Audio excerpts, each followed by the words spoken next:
Hello and welcome everyone to a very special event. Most of you who have followed us for a little while know that every year we try and do a Purim giveaway, but we're kind of shifting gears a little bit into a different tradition here. We'll this year be doing a pre-Passover giveaway. It'll be the same thing. We'll be giving away some books, but one of the main differences is instead of a trivia where you all answer the questions, we'll be inviting you up to have a conversation with us. So without further ado, let me bring up my co-hosts for the evening. What's up? How you doing, gentlemen? Hey. Yep, I'm actually really excited about what we're doing this year. We have talked about doing what is essentially a lion's den for years at this point. So we're finally at a point where we're going to be doing it. And for those of you who don't know, a lion's den is like an old youth group, like a millennial era generation youth group game / trend, where the youth pastor kind of just sits in the middle of the room and lets all of his youth probe him about whatever they're curious about. Yep. And so that's what we're doing tonight. You can come up and ask a question, have a debate with us, and press us on some issues. But there are some fine points here. Seamus, take us over those. Okay, so we got a couple of rules, basically. To lay them down, this debate style, we're going to try and have 10 callers. So if you want to call in and debate with us or have a discussion or whatever, you're going to get 5 free minutes to discuss / debate whatever topic of your choosing. The link to join and come up on stage is in the description below. All the links for everything tonight are below that we're going to be talking about. So if you want to come in, click on the link, get in. We'll give you another run through the rules to make sure everything is good and kosher before you come up. So you're not just going to come and just be a harassing presence or get us kicked. But the rules are pretty basic. No profanity, no ad hominem attacks. What was the third one? It was something like no explicitly natured content. So keep everything SFW. So if you have a question that's of sensitive nature, we would rather that you do that on a different platform, but not here. Trying to keep this we do have a family Discord friendly for that. Yeah, and we've done stuff like that before. We've gone live and had you guys ask some of your weirdest questions, and we go over some of those things. So, but if you want access to stuff like that, we highly encourage that you become a member. And you can become a member below either through the Patreon or through our website, Altarnate Media, ALTARNATE media.com. Join the Altar crew. We are a 501c3, so every donation and every membership is tax deductible. And we want to thank you to all of our supporters tonight as we get started into this. Because without you, none of this is possible. We've been going on 6 years now, I believe. We've done a giveaway basically every year for the last 5 years, I believe. We've published 3 books, well, 2 books. The third one's on the way. We've partnered with really amazing other organizations and people we never dreamed to even have met or partnered with. All thanks to you guys. Every penny we are so grateful for. So massive shout out to all of our supporters who make this kind of stuff possible so that we can give away free books to people who need / want them, who want to learn more, and bridge the gap between Christianity and Judaism, which is the mission here at Altarnate Media. So if you want to support the mission, please consider becoming a member, donating below. Membership starts as little as $1 a month, and the plus side to that is next year you put your name in the hat for next year's giveaway when you become a donating member. And so who knows, you could give $12 for the entire year and end up winning a $300 book set. Worth a shot. And let's make this a little more interesting too, because we know that not all of you are going to have something that you necessarily want to have a lengthy discussion about, or maybe a lot of you just agree with us on most things. But if you know somebody who doesn't, right? Have them come have a conversation with us. Yeah, so share the video, share the link to join. Again, in the description below, it should say to call up, click the link. It will bring you backstage. We'll have a quick, hey, what is it you necessarily want to talk about before we let you up, and then we'll bring you up, and then you'll get 5 minutes. We'll do it for 10 callers. After every caller, we'll draw a book. We'll draw a random name. Basically, I'm rolling some dice back here, and whatever the dice lands on, I have a spreadsheet. No one's in any particular order. It's not an alphabetical. It's literally shuffled, and then whatever the number it lands on, that's the one who wins. If you happen to be watching the show and you win something that you already own, you can double it and give it to the next guy. I'm kidding. You can push the giveaway. We can re-roll if you'd like, or we can send it to you and you can give it your now extra copy to somebody else if you wish. It's entirely yours. So if you happen to be watching, we've done this in the past. Hey, I'm here. I want a book. Thank you very much. I already have it. Roll it again. Okay, no problem. We've done that before. And, gentlemen, are you ready for our regular tradition? Have any of you prepared adequately for the proper tradition? I'm prepared. I did not. Okay, let's go. Yeah. So I'm trying something that I've never. I actually splurged on this bottle a little bit by like a whole $10 to $15. Wow. Which is still more expensive than what I typically buy by that much. But this is called Penelope, and it is a wheated bourbon. Huh. Yeah. Not sure how I think about like wheated bourbons. So they're not my favorite. So now you're just drinking it to get rid of it? Yeah. Yeah. It's almost Pesach, right? So you gotta... Now I gotta, right? I bought it initially, like, for Purim, which you see I've done. Yeah.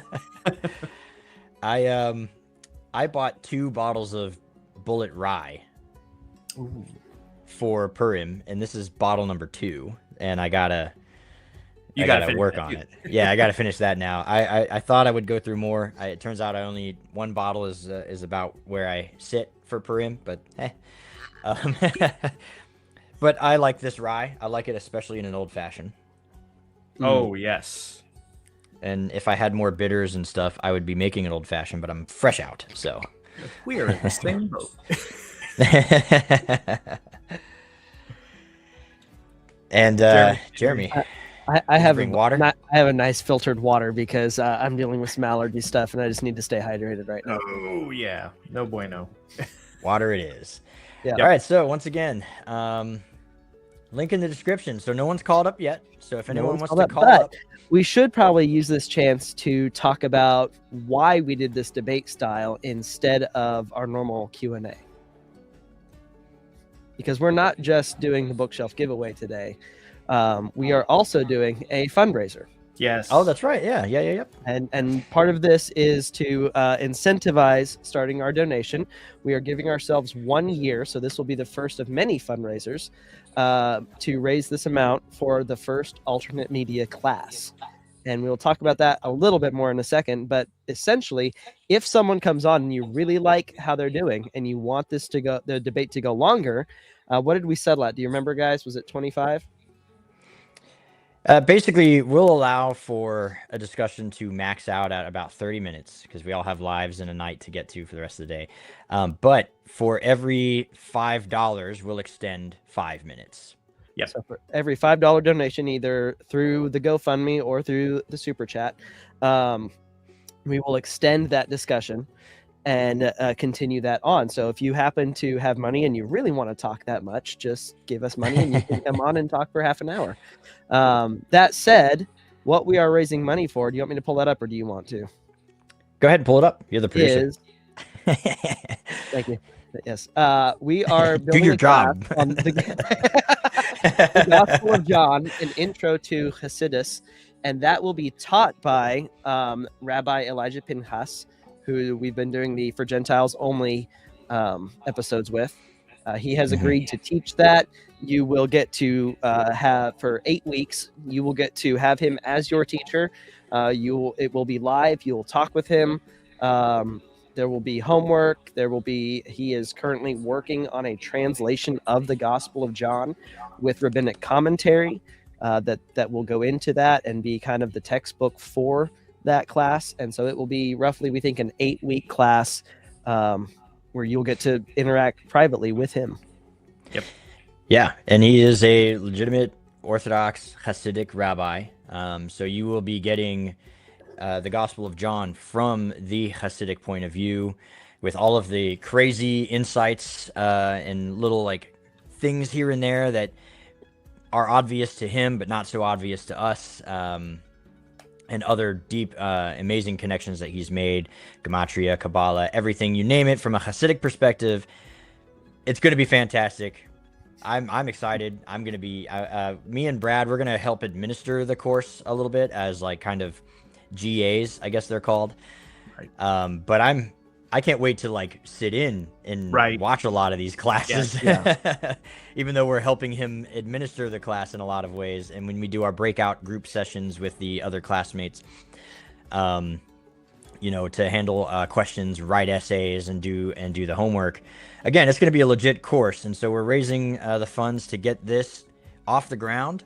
And the hope is that we will have an initial sign-on where everyone will be doing the class signed up, and we'll do it, you know, regular meetings and everything. And then after that, depending on how well it does, we'll either do that again another couple of times, or we'll evergreen the class, save everything that happened, and then make that that 8-week class available as, you know, we'll record all of it, available as a course that you can purchase on the website for a very small fee.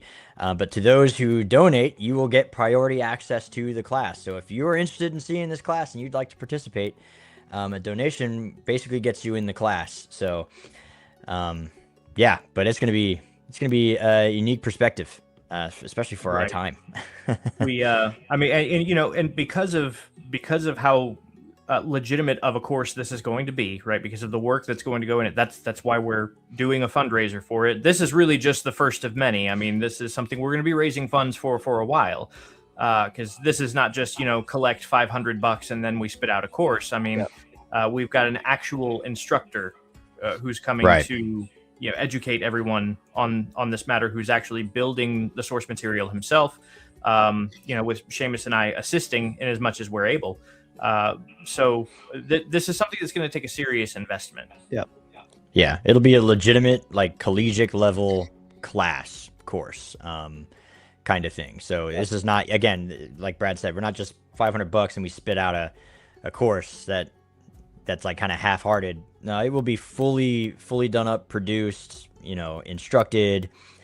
Again, course materials, textbooks, homework, the whole gambit. So yeah, so that's what's going on. And then, in fact, let's bring up the other thumbnail from tonight's, so that everyone can see the giveaway books that we're trying to give out. Boom, there you have it. So, up for grabs tonight for free for 10 lucky winners will be The Restoration of All Things by Rabbi Elijah Pinchas. I actually happen to put my book away.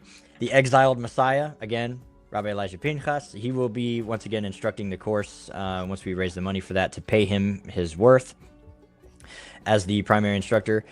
We're giving away 3 copies of our book, 1 copy of Volume 1, a copy of Volume 2, and Volume 3 is almost out the door. Yep. But whoever wins Volume 3... finalizing pieces, and it is golden. And once it's done, whoever wins Volume 3 will get Volume 3 for free. The Letter Writer by Tim Hegg, of course, one of our personal favorites here at Alternate Media.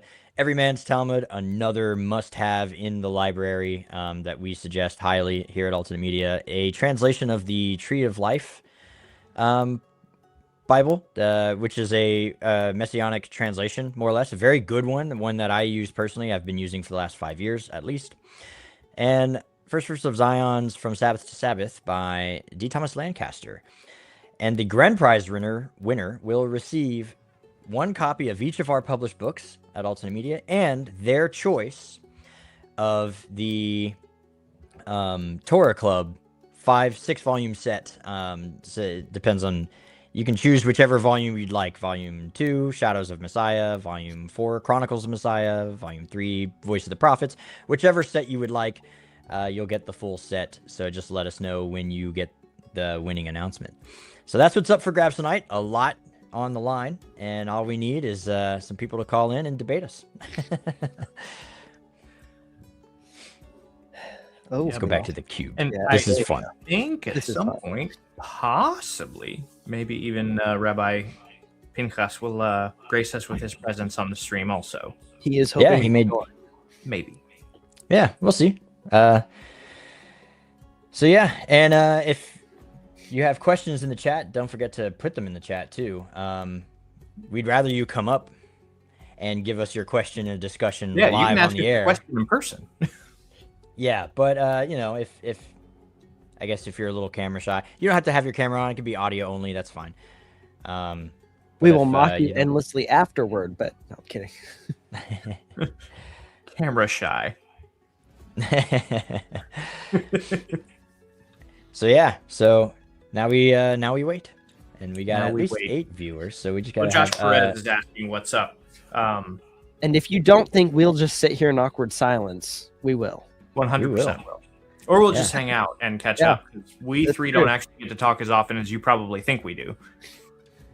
That's fair. 5WM77. Let me just double check that. Yep. Okay.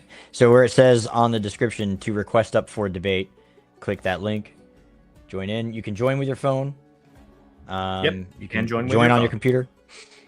If you're watching on Apple TV, I don't know, figure it out. Join on your phone. Oh, and the QR code that you see in the upper left-hand corner. That is a QR code linked directly to the fundraiser for the Gospel of John, as taught by Rabbi Elijah Pinchas. Fundraiser. And again, when we get donations there, we extend the time limit for the debate discussion that we're having with anyone who wants to come in. Yeah, so here we see. I think I know that person. You do. Just have We just her, explained it, so just a little have embarrassed. her come into the room. Just have her open the door, walk on in.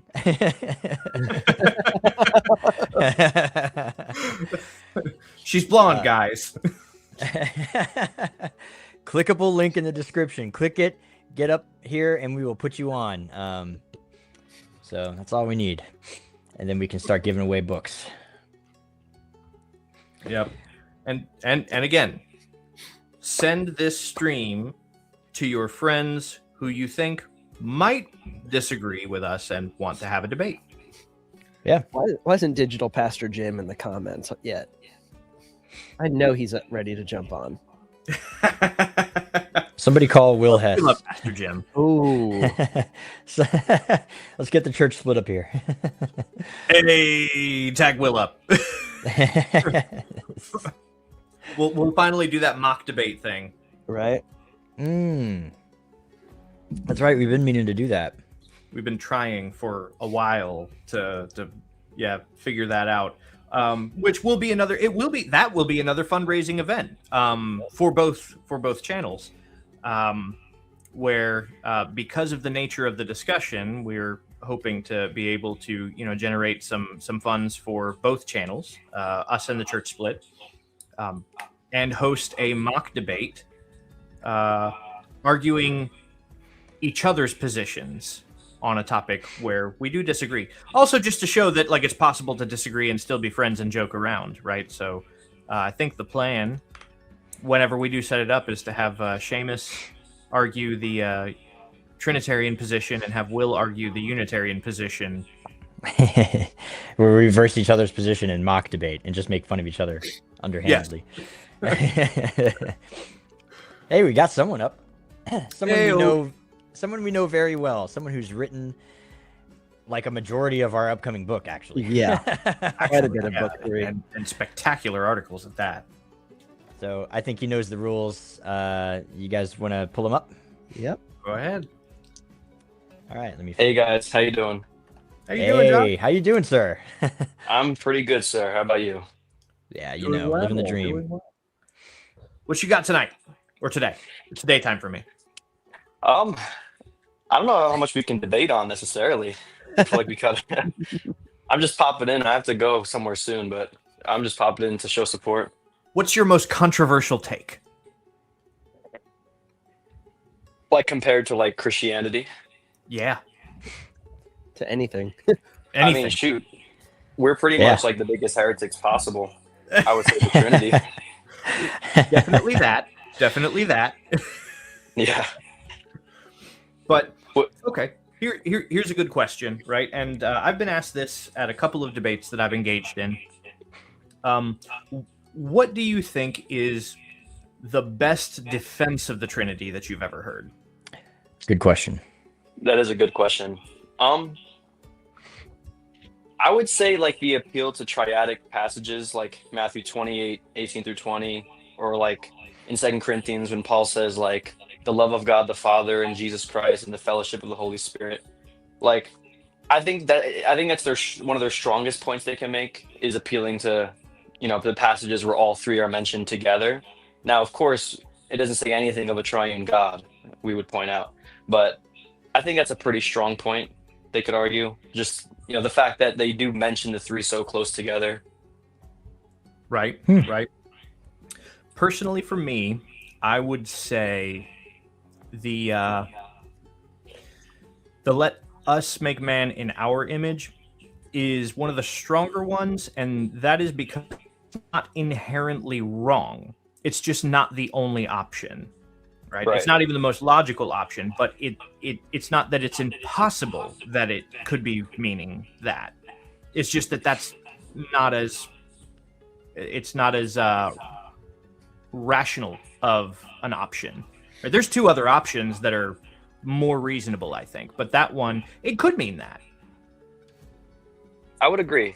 I think that is a great point, or a pretty good argument for them, especially because it's the first time I believe God uses pronouns in the Bible.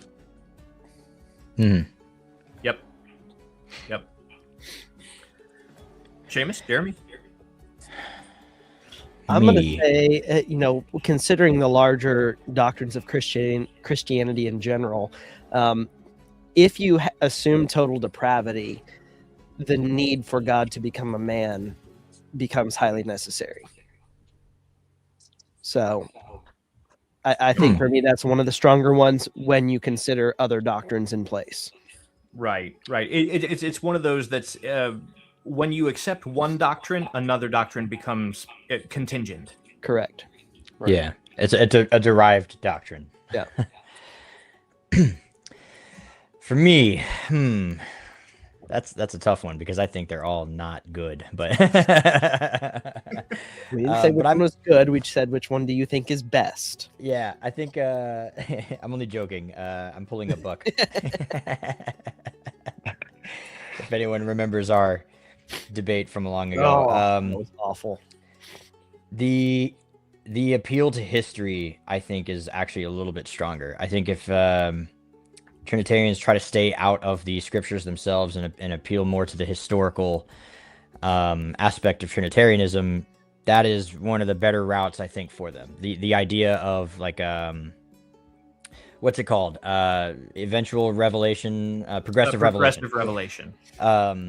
And there's a lot of historical evidence to back up that really, really early Christians, just a generation after the first Christians, were already starting to worship Jesus as a god of some kind, or like God in a lot of ways. And so I think that's, if you're going to go anywhere, Trinitarianism, abandon the scriptures entirely, because even though they're usually willing to not like entirely, but they're usually willing to admit you can't find it in scripture. It's not there. It's a derived doctrine. Yeah. Okay. So stick with that and appeal to history and basically work from there. I think is the strongest position that they could develop.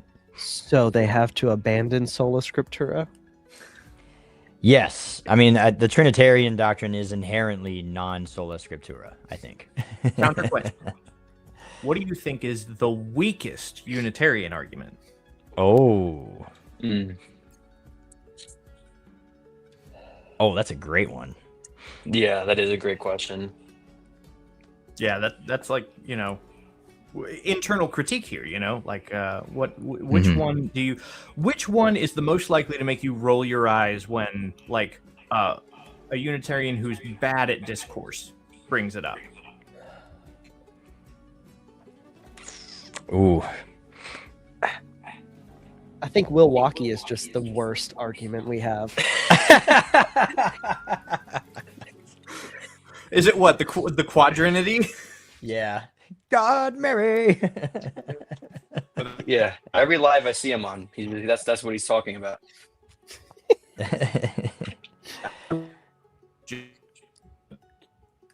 He's I think I've lost Brad. Yeah, I hear him cutting out. here. Yep. All right. Well, on that note, here's a fun comment. We don't have a Patrick on here to talk to, but Yeah. I believe that is modalism, or is that? Yeah. Yeah, that would be modalism. Yeah. So. Um. I am still thinking of an answer to that question. Yeah, the weakest Unitarian argument. I think for us, maybe the weakest one is some of the. I keep thinking of Trinitarian arguments against Unitarianism. Yeah. Actually, I'm not thinking of a Unitarian argument that is Yeah, actually just a bad you're picking argument. up the straw man. I kind of have an answer. I think it's not a bad argument. I just think it needs to be explained a different way. Because when we make arguments like God can't die and Jesus died, or God can't do X, Jesus did X, their answer is going to be two natures. So I Yeah. think we need to tackle the incoherence of two natures instead of just saying like, oh, God can't die, Jesus died, and therefore he can't be God. I think you need to go more into how intrinsically like God cannot be man instead of just asserting that. Yeah, I think that's a good point.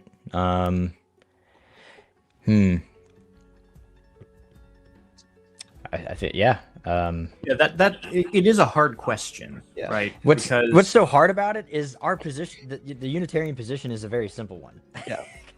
So- Well, and Josh has a point. The hypostatic union is an easy drop back, right?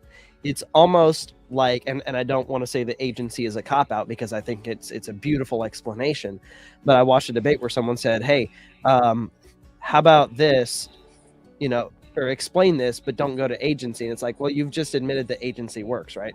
It's not that we're falling back on it, but the hypostatic union is such an easy thing to fall back to. Right. It's like telling somebody to plead their case without using agency is like it's like the McGregor Mayweather fight. Yeah. Right. It's basically conceding that if they're allowed to use all of the weapons in their arsenal, that you would lose. So you're saying, well, you can't use that one weapon. Yeah. Well, we're at 8 minutes with Mr. Joshua Perez, but we got no one else in the queue right now, so it's up to you guys if we want to keep him going. I think we Anybody else want to come up? Come request up. Like that's. You can at least do a giveaway, and then Oh well, we had Josh up, so I'm gonna go ahead and roll the dice. Go ahead and do a see giveaway. Roll it. Who wins? So drum roll, please. Oh, let's see who number You're the drummer. 50. I can't do that. that's 53. Mark from Marky Shark. Yeah, Marky Shark. That's what his name is listed as, so that's what we're going with. So congratulations, Marky Shark. Let me go ahead and put that down under for you.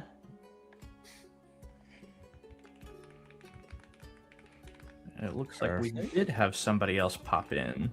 yes, sir. And Marky Shark has just won our first book giveaway. That is Restoration of All Things by Rabbi Elijah Pinchas. So, congratulations. You will be hearing from us. We'll send you an email. I have your email on file. We will send you an email informing you that you have won and what you've won. And all we need from you is a valid shipping address to send it to you. Awesome. All right, Josh. All right, guys. It's been awesome. We got another fellow who wants up. Awesome. Good to see you guys. I'll talk to you. Good to see Thanks you again, too, sir. Of course. All right. Let's bring up Rick. How are you doing this evening, sir? Shalom Aleichem. Aleichem shalom. What you got today? Just a real quick, I already have Pincus, all 4 of Pincus's books, so you don't need to get me one. There we go. Kind of touch on the Trinity thing. I'm one who came out of Pentecost to UPC. And the one thing they have going for them is they don't teach the Trinity, but the Jesus is God thing is the thorn in the side, if you will. I look at it as a psyop, and most lay people do not understand where a lot of this began. Is the idea of the Trinity started with Tertullian around 120 CE. He first proposed the idea, although it's older than that. In some Greek circles prior to Yeshua's day, this circled around trying to explain divinity. Again, these are man's feeble attempts to do it, you know. So unless you're familiar with Midrashic literature, Kabbalah, and stuff like that, like the Zohar, you know, you're just not going to get it, you know. But the movement I've been seeing, which my wife and I are a part of, is the realization that a lot of what's going on is a psyop started by a Roman emperor in the 4th century with the Nicene Creeds, and they argued about it for the better part of 75 years or so. And finally in 383, okay, this is what we're going to do. This is our doctrine, this is our creeds, and so forth. And you can take that as far as you want, whatever denomination you want. You know, one person gets offended, decides to start another denomination, another statement of faith, another creed, and it just goes downhill from there. And they're not really addressing the real issue, is that their understanding of God and who or what he is. One of the favorite persons I really like is Daniel Matt. I don't know if you guys are familiar with him. He translated the Zohar. It's known as the Pritzker edition. And he has a fantastic YouTube video. In 3.5 minutes, he literally challenges you on the first 3 words of the Torah, Breshit bara Elohim. In the beginning created God. Yeah, but I don't know have you guys read The Sabbath by Abraham Joseph Heschel? I have not. I don't think I have. No. I recommend it. Get it. It's a must read, because in it he denotes that most people think of God as a thing. This is another crux of Trinitarianism. Right. It's part of Roman pantheism, the idolatry of the culture surrounding the Jewish people, in which they had to contend with, the Gnosticism that emerged mid-1st century, which the apostles had to contend with. And John was very emphatic in his dealings with them, and I believe Shaul was too. Yes. You know, he approached it in a very rabbinic way, which is lost on so many people. It boggles the mind. But the way Daniel Matt deals with the first 3 words of the Torah is amazing. And that Reshit, with beginning, because the letter Bet can be translated in one of 2 ways, with or in. So he goes with, quote unquote, with beginning, which points to the infinite creator. So now you have a singular verb, bara, connected with Elohim. So the subject of the verb and the recipient of the verb. Who or what is the creator that created God? Elohim. And now you said the denomination you came out of doesn't necessarily teach the Trinity, but more so that Jesus is God. Now, would that be? Is it a modalist background, or are they still more or less Trinitarian? They just don't really expound on it that much. They don't explicitly teach it. I see. Yeah. Mm-hmm. Not explicit, and I don't think it's inferred either. But I would have a problem with that, because if you're going to sit there and say that Jesus is God, then what is the point of you saying that you don't teach the Trinity? because in a way you're supporting it indirectly. Right. Yeah. It's that was the primary issue with the beginnings of the Trinity. You know, the deification of the Holy Spirit was essentially an afterthought. Well, Yeah. it wasn't an Hard- afterthought in the 4th century with Constantine and the Council of Nicaea. To them, it really wasn't. It was a debate about the creeds. And that's the defense that any Christian's going to make. Oh, it happened here. It's in the history books. That's man creating history for you. You can look at that as a psyop. And that's the argument I would make against it. I've made the argument for it too. So I know both sides and I've been in it. You know, I've been in the debates just like you guys have. I could tell, you know, it's the writing on the wall, you know. It's I don't pretty think I would amazing. use the word psyop personally, but I know what you mean, because as a historian, the pattern that I see is very reminiscent of like any kind of propaganda where, you know, it may not be the correct position, but it doesn't matter whether it is or it isn't. If you can convince everybody that it is and ostracize anyone who doesn't agree, it becomes the correct position. And that's kind of, yeah. So I can see why psyop would be the word you would use, but that's, yeah, For lack of a propaganda, better more or less. adjective, you know, to describe it. 'Cause I'm sure there's got to be something else. Another way of Simulacra. describing More of it like a, now in a the context coup. of what I've observed and seen and experienced. If you tell a lie enough, people start to believe it, and for the masses, it's just a whole lot easier. So Yeah. they just take it at face value. So they don't challenge it. They don't challenge their preconceptions. Maybe simulacra. Are you familiar with Okay. James Lindsay? It's a Latin word, isn't it? Yeah. Simulacra is essentially the phenomenon of one fella. So James Lindsay, the person that I learned this from, explains how, you know, at first you start with an actual concept, an actual institution, which we had science, right? And then people who wanted to exert control over society used a different model that they said was related to, correlating to, or the same as the original institution, but it was saying the opposite. So we had science where basic biology is very simple, right? You have male and female, there are only two genders. But now, today, we have what's called the science, right? Where it's the opposite of that. And the way they exert control is to call everybody who's part of that original institution to denigrate them, to otherize them, to treat them as though they are the wicked ones, so that for sheer popularity reasons, people come over to your side, to where you exert control over this new institution, right? And that new institution is the simulacra. So we had science, and now we have the science, and the science is a simulacra of science.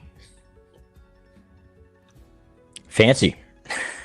In other words, a matrix. Exactly. Actually, yes, it is Sounds like exactly what Brad it is. just has Like something. Neo waking up in his pod and realizing all of this is just a simulation, which is the entomology. Yep. Absolutely. All right, sir. Well, Yeah. we're at our time limit. You have any final thoughts for us before we let you go? Just challenge your preconceptions, or they will challenge you. Ooh, Amen. wise that. words. Thank you very kindly, sir. All right. So, that being said, let's give away a book. We have The Exiled Messiah. And again, thanks again, Rick, for Phenomenal coming book. on. Huh? Phenomenal. Phenomenal book. Yeah. So I have rolled the dice, and the winner of The Exiled Messiah is Daniel Espinoza. Congratulations, Daniel Espinoza. We will be shortly emailing you with your winnings. You are the winner of The Exiled Messiah book by Rabbi Elijah Pinchas, again, a future instructor of ours. God willing. Yeah. All right, so I that's think book what- number. While we're waiting to see if someone pops in the chat, this would be a good time to discuss the for Gentiles only. So we've been going through, obviously, his first book, The Restoration of All Things, and we are about to record the last chapter of that, which is very exciting. It's been an incredible study, and the plan is, while we kind of call that season 1 of For Gentiles Only, we're going to jump straight into season 2. And we're not going to be like your favorite TV shows that make you wait a year or more. Instead, we're going straight into the Exiled Messiah and jumping into production on that and releasing that as quickly as we can. So if you're interested in that podcast, if you've enjoyed the Restoration of All Things, please like and subscribe. I'll let Seamus do the bit there, but Okay, hold on. Oh, and don't forget to bless that like button and believe in the subscribe button. I have it pre-recorded, so I don't have to say it all the time. Beautiful. I love it. And so we're going to jump straight into that. Very excited. And we're just, it's a much thicker book. You can see the difference here. And it is, having read the 2, I haven't read all of his yet, but having read the 2, The Exiled Messiah is my favorite so far. Book 1 was stellar. Book 2 gets even better. So pick that up, like and subscribe. It's going to be great. Yeah, we also have a couple of interviews that are going to be coming up. I've contacted a couple of people who have agreed to an interview. It's just a matter of scheduling it now. One of them is Dr. Dustin Smith. Very excited to do that interview. Everybody's familiar at this point probably with the debate he had with Dr. James White. It was an excellent debate. I thought he did spectacular in it. So we'll be talking about that a little and a couple of other things pertaining to the subject of the Trinity and the wording of the New Testament, the Greek language, because he is a Greek scholar. And a couple of others that I'm working on, again, that are going to be very fascinating conversations. What's the next book we want to give away? Well, I'm thinking about it. Ooh. Let's do Every Man's Talmud. Every Man's Talmud. I love that book. Excellent book.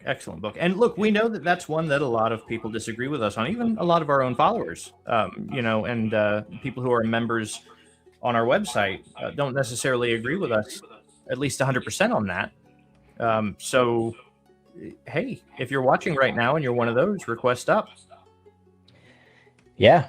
But even if you don't like the Talmud, I think it's a great book to have as a cross-reference resource, because that's really what he does in the book.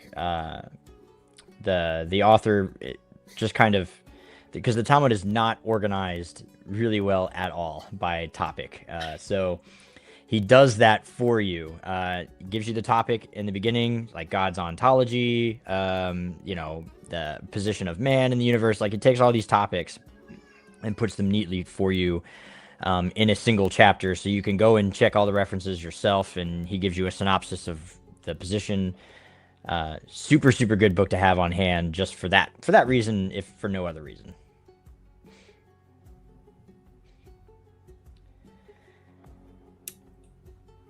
All right. I had something to bring I up. start a comment if we want to go that route. Yeah. At a certain point, we're closing in on 45 minutes of streaming here. So if we get no other takers, we'll just start giving books away and then, call it at the hour and a half mark, I guess. That's what it takes. All right. I don't want to be here all night waiting on a caller, so if no one's going to call up, but hey, I know that person. So what did Paul mean in Galatians when it says Jesus came under the law to redeem those under the law? I think that might be a translational difference, because I'm not sure that it necessarily says he came. Pretty sure it says he was born under the law. What is the... Or rather, that he was born according to the law, which is actually a half-decent Unitarian argument, if you think about it. Yeah, I think that might be a translational thing. What is the verse? I believe Galatians 4:4 is the text you're looking for. Yeah, let me go ahead and get that pulled up here. I'm gonna use the HCSB. Good choice. Actually, I should change it. Okay, so when the time came to completion, God sent his son, born of a woman, born under the law. to redeem those under the law so that we might receive the adoption of sons. That's the HCSB, but we're giving away a TLV. So let me see if I can't find the TLV version.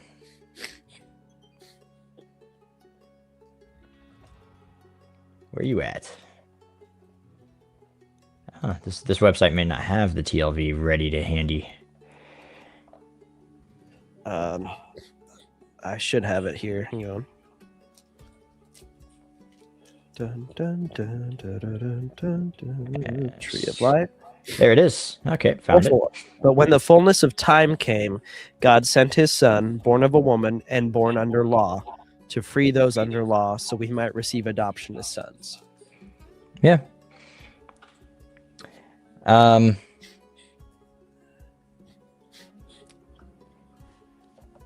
So let me see the question here. Let me go back to... So he was born under the law to redeem those who were under the law. I mean, so like you said, that's kind of a great Unitarian argument. Right, because so here's the question that's being begged here. What does it mean to be born under the law? Right, to be because born the as a Jew. general Christian interpretation of this is that he was born as a Jew, and Jews are under the law, and so he was born under the law. Which by under they mean subject to. That's another conversation, because subject to and under are not the same thing. When you consider the fact that to be under the law means to be under the condemnation of the law, which means you have sinned, this becomes problematic to interpret the prior verse that he was born under the law that way. I mean, it's great for those who believe in total depravity, but also not great because it assumes that total depravity applies to Jesus. I have in my hands Tim Hegg's, and when I tell you I've read the crap out of this thing, I'm not sure if you can see it from there. Maybe you can't. This is Tim Hegg's commentary on Galatians, and I've marked all over this book.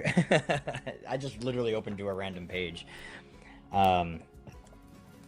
Great commentary, though. But let me find 4:4. Let me just see what he has to say about this particular, because I'm pretty sure he's on the same wavelength. But Tim Hegg is also, he's a Greek scholar as well, and so he likes to demonstrate alternative translations to the Greek where relevant. Yeah, the fullness of time had come. Paul is understanding the course of time had come. He break down the Greek there. Just moving on. Born of a woman. This phrase was common circumlocution for a human person. Okay. James G. Dunn and others deny that the phrase has any reference to the virgin birth. Of course, Tim Hegg believes in the virgin birth, and he gives a defense here. But yeah, circumlocution for human. Born under the law. There are several possibilities from what Paul means from this phrase. He uses under the Torah, or under the law, a number of times in his epistles, and twice already in Galatians. At times, it's clear that all mankind falls under the condemnation of the Torah. Yet, in some respects, under the Torah designates the Jewish people in particular, which is what I said. He was born as a Jew. So to be born under the law is to say he's born a Jew. We might be inclined to see the use of under the Torah in our verse as to likewise be speaking of the descendants of Yaakov, Jacob, Israel. So that Paul's meaning Yeshua came as a Jew, was raised and taught within the boundaries of Torah. This is, of course, true. But the parallel of the passage with what Paul has written in chapter 3 shows the idea of the condemnation which the Torah brings against sinners as well in this view. And he actually has 3 breakdowns from chapter 3 and chapter 4. With parallels close enough that we should understand Paul to be reiterating his former point. In this case, born under the Torah also carries with it sense that as sinners, mankind finds himself under the curse of the Torah, a curse from which only the redemption offered by Yeshua could bring a remedy. Okay, so yeah, the parallel being that he was born and could redeem those from it as being one who was also born within it. I've got a much simpler version. It means that he came under the dispensation of the law to redeem us so that we could be put under the dispensation of grace. Don't you do that to me. You stop that right there. You know what? The D word. He's gone now. All right. We're safe. As I was saying. You're fired.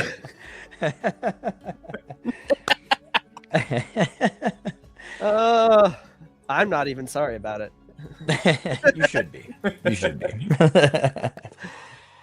So anyway, one of these days we should give away one of these. Oh yes, Thank you, Rabbi. Thank you. dispenser machine. Also, if you have not subscribed to Eye to Zion, go subscribe to Eye to Zion. Do That is it. Rabbi Elijah Pinchas. He's not able to join us. There's a software issue with that, some things going on in the back end on his side with our voice modification to help protect his identity. But you absolutely should go subscribe to Eye to Zion and Facing Each Other. They help produce the For Gentiles Only podcast. So please absolutely go subscribe to them. Okay, there's a comment in here that I want to address, and then we should give a book away. It's this one. And it's because he's quoting from the CJB, right? He was born from a woman, born into the culture in which legalistic perversion of the Torah was the norm. That is Stern's interpretation of the word nomos in the Galatians context. It's not an interpretation I agree with. I think David H. Stern did a great job in translating most of the New Testament, but in Galatians, I think he falls short by using this phrase, legalistic observance of Torah, in the place where law seems to be being used in Galatians. Again, but he admits outright his translation is a thought for thought. It's not really a translation. It's more of an interpretation. So yeah, me and even those like Caleb Hegg, those at Messiah Matters, Torah Resource, they don't agree with this translation, this sort of interpretation that every time nomos is used, it's used in this legalistic sense. This is a very anti-Pharisaic and anti sort of Jewish perspective on Galatians. But basically where David Stern messes up is there's more nuance to the word nomos in the book of Galatians, and particularly the book of Galatians is about discouraging conversion. Yeah. So when you insert this phrase, you get rid of the complexity that comes with the word law, and you also slightly ignore the context of Galatians, which is to discourage converting to Judaism. So it's not about legalistic perversion necessarily, but it's more about understanding that when you become Jewish, there's a certain weight that comes with that. And if you believe that you need to be Jewish in order to be saved, that's the wrong idea entirely. And in fact, you shouldn't convert because your non-conversion is proof of the miracle of Jesus's working in you, even though you weren't Jewish and there was no promise given to you. So it's proof that a promise exists for those to whom a promise was never given.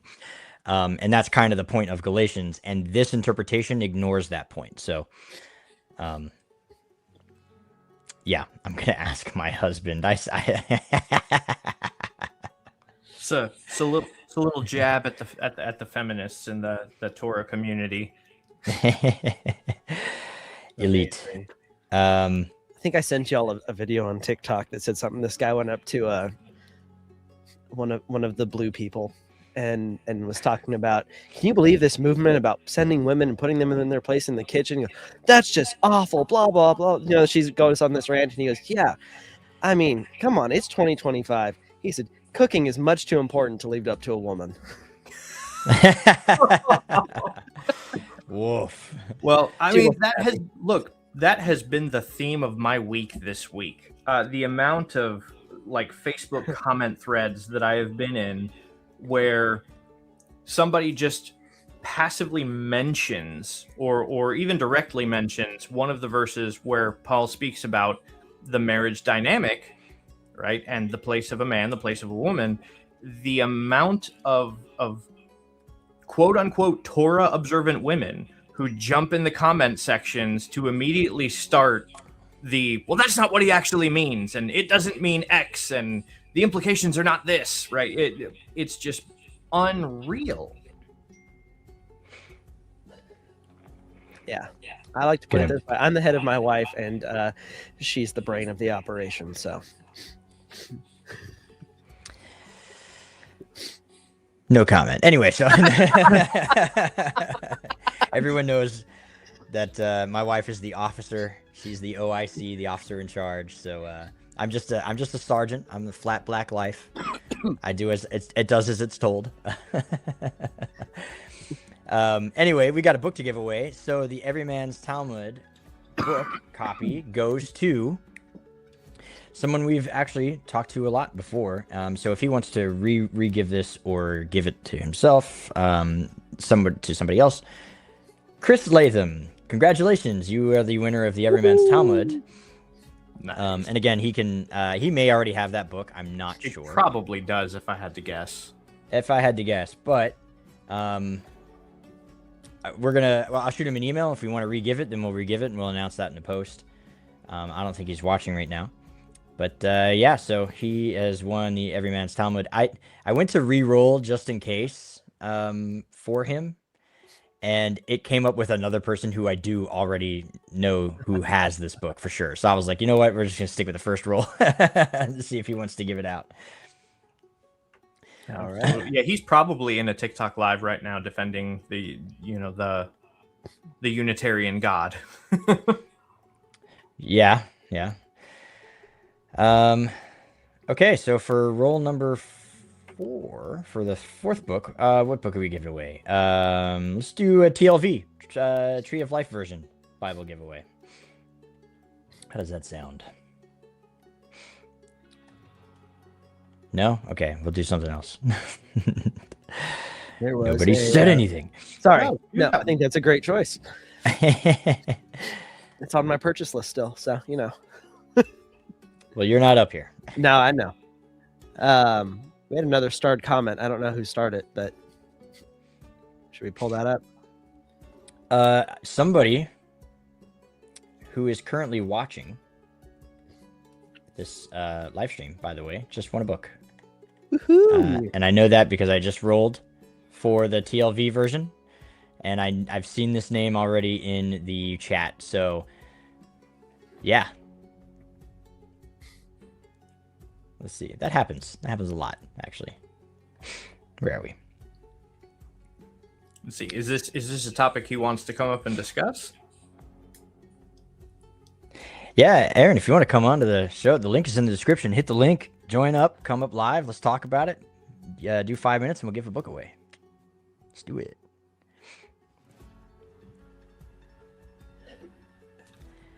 We'll wait for him while he gets situated there. But I imagine he wants to talk about the legitimacy of the authority of the Sanhedrin after the destruction of the temple. Mm-hmm. Yep. Mm-hmm. It's an interesting time period, right? Because I spoke about this. I'm going through Torah Club with a group here, not officially, as like under FFOZ, but like I've got the material and I'm presenting it to people. But when the subject of like the canon comes up, it's very common for Catholics to be like, well, you rely on us for the canon. And it's like, well, people reference the Council of Jamnia. Catholics say it never happened, and it's because they're thinking about it wrong. Like, yes, the Sanhedrin moved to Yavna. We know that. Like, that's a fact. Well, he's backstage. Let's pull him up. Sir. How you doing, brother? Can you hear us? Oop, sorry, I was muted. I can hear you. Shalom. There we go. Shalom. Perfect. All right. Well, I'm going to start the timer. Fire Go. away. Fire away. Seamus, you and I had back and forth on this a little bit already, but I question the legitimacy of the claim that the Sanhedrin continued post the legitimacy of the authority of the Sanhedrin continued post 70 CE with the destruction of the Chamber of Hewn Stone.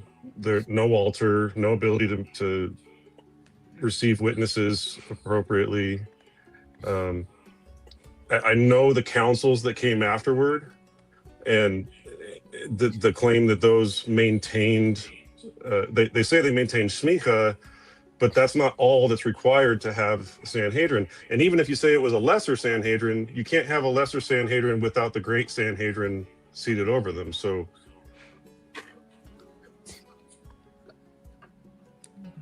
Sure.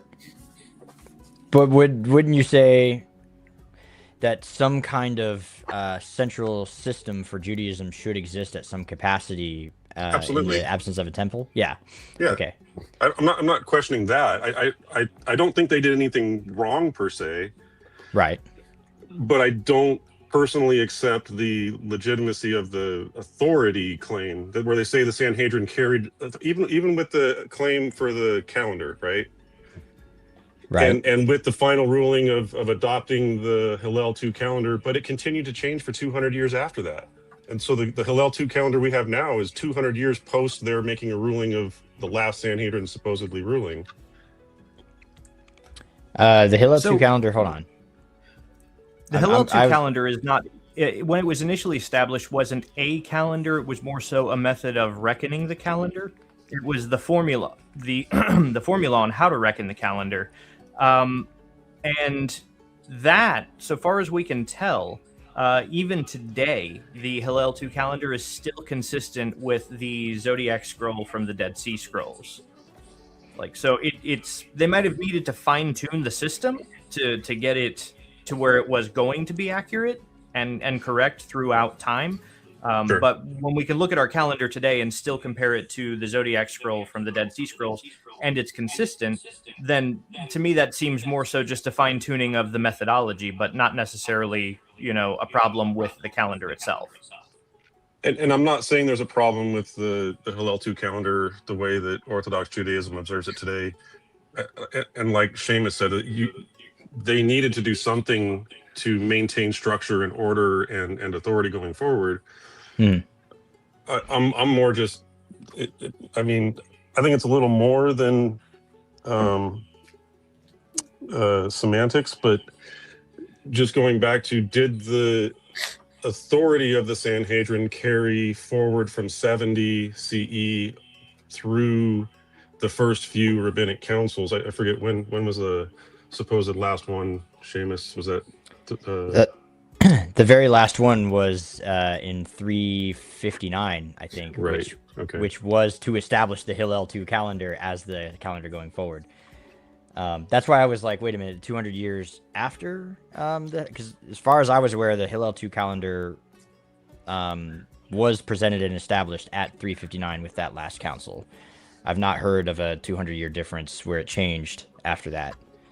I'm pretty sure it continued to change. They made small changes to it for 200 years following its adoption. Okay.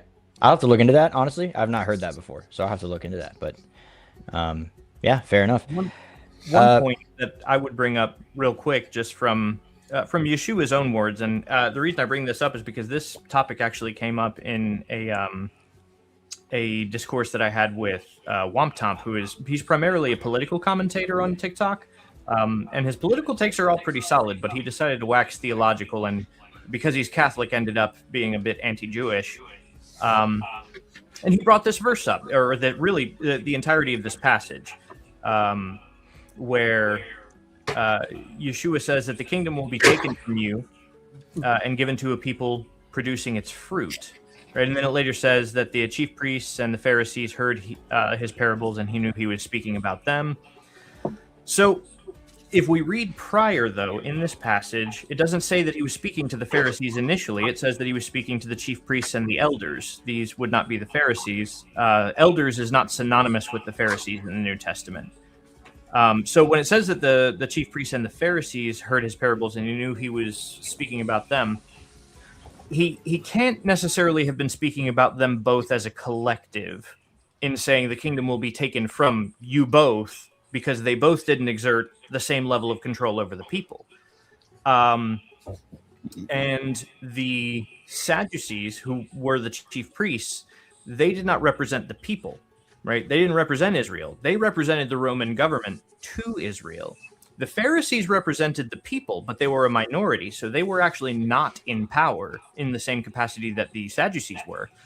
I would submit, and this is my interpretation, but I would submit that what he's saying is that the kingdom will be taken from you, the chief priests, and given to another nation producing its fruit, aka the Pharisees, who represent Israel. And we see this play out because the Sadducees didn't survive the destruction of the temple. The Pharisees actually are the only ones who did survive. And because they were the only ones who survived, they were the ones who ended up having this authority that the Sadducees formerly had in Jesus' own time.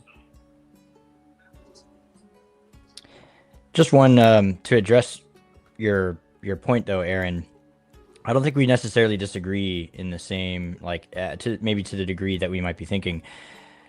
Rabbinic Judaism admits that post the legitimacy of the Sanhedrin after 70 CE, from that point forward, it was never going to be the same level as the Sanhedrin, the Great Sanhedrin. So even the rabbinic rulings that came after that were held to a sort of lesser degree. So if there was ever any question on like a situation, and it was because of a rabbinic law, they would rule lenient, and they could sometimes even go, well, this is a rabbinic thing, so we'd rather be a little bit more true to the Torah in this particular instance, and the rabbinic ruling seems to be kind of sitting in the way of that. So, you know, they're a lot more lenient with the rabbinic rulings, knowing that they're not the same weight as the Sanhedrin pre 70 CE. So I think there's a little bit of agreement even within Judaism with what you're saying, I think. Right. I don't think that I don't think that our stance is, that they have the same degree of authority. I think our position is that they have authority, right? Which is the crux of the issue, is that they have authority in general. The degree of authority is one that they themselves essentially concede. But they do have authority to a greater degree than any of us have. Sure, and to the victor go the spoils and the ability to write history, right? I say that in jest. Like I don't have a problem with Pharisaic Judaism. I agree. Yeshua was most likely, definitely, probably a Pharisee. So I'm not anti-Pharisee. This totally just really is about the authority of Sanhedrin post 70, because there are some that believe that they carried that authority, up until 300 something CE, and but I agree. There needed to be some form of structure and order, and I don't begrudge them that at all. Yeah, and they again, and Rabbi Elijah Pinchas is actually in the chat. And he's saying same, like, that's why they want to rebuild and put the Sanhedrin back in place, because there are certain things that the Sanhedrin ruled on that the lesser Sanhedrin that came after them could not overturn without the legitimate Sanhedrin to do it. And some of those things need to change, but because there's no ability to make a Sanhedrin that would be as equal to the Sanhedrin that was pre-70 CE, you can't overrule those until you have one that's at that level. So there are certain things that are like in place, and there's like nothing you can do about it, because the authority today doesn't have the same authority, doesn't carry the same weight. So I think by and large Judaism kind of agrees with you and your position in a sense, of course, now that the rabbinic rulings are still treated with a really high amount of authority and respect, but they don't necessarily carry the same weight as something that was ruled by the official Sanhedrin pre-70. Okay. Yeah. I agree. I appreciate that. It sounds a little different than when we debated before, but that sounds good. Yeah. Some things don't get across when you make TikTok videos, I think. Maybe, and I may not have illustrated my point as effectively as I wanted to, maybe. Time constraints and stuff like that, but do you have any time? But do you have any final thoughts or anything? Final question before we let you go and we give another book out? Nope. Appreciate you guys. Appreciate what you're doing. I'm glad you're picking stuff back up again. Yeah. Love you, brother.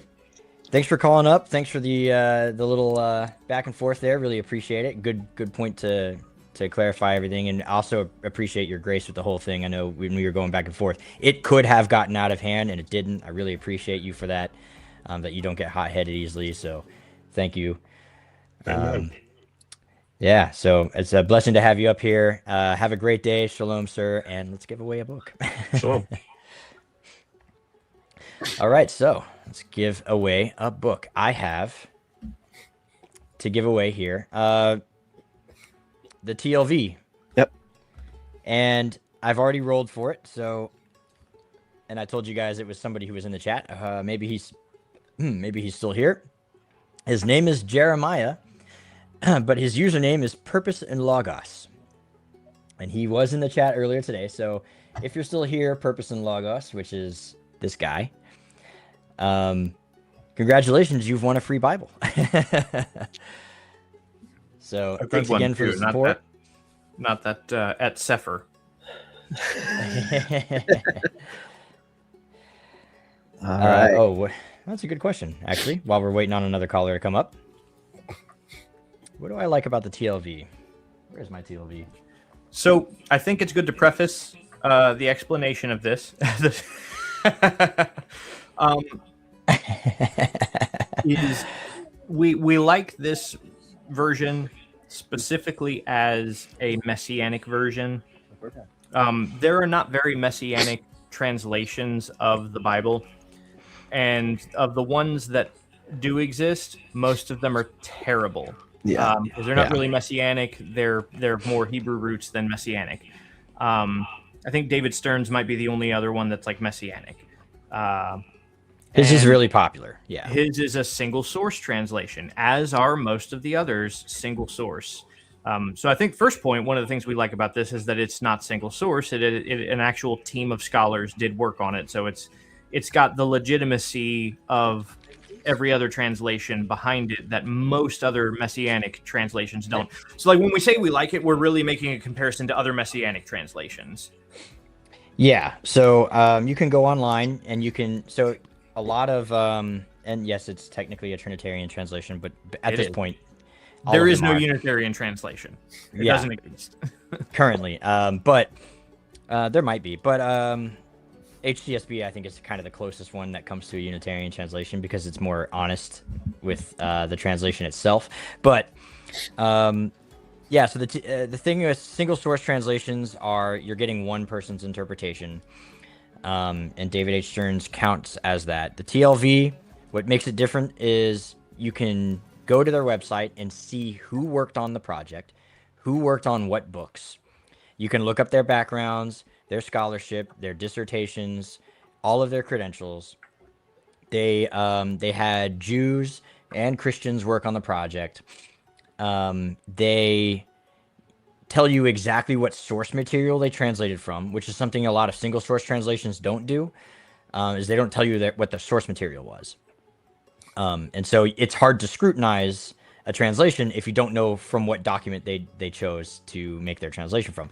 So the TLV is the closest thing that any messianic organization has had to making a legitimate translation that can be scrutinized, done by a team of scholars and not just a couple of people or even just one person. They got rid of the titles Old Testament, New Testament. They don't have that in there.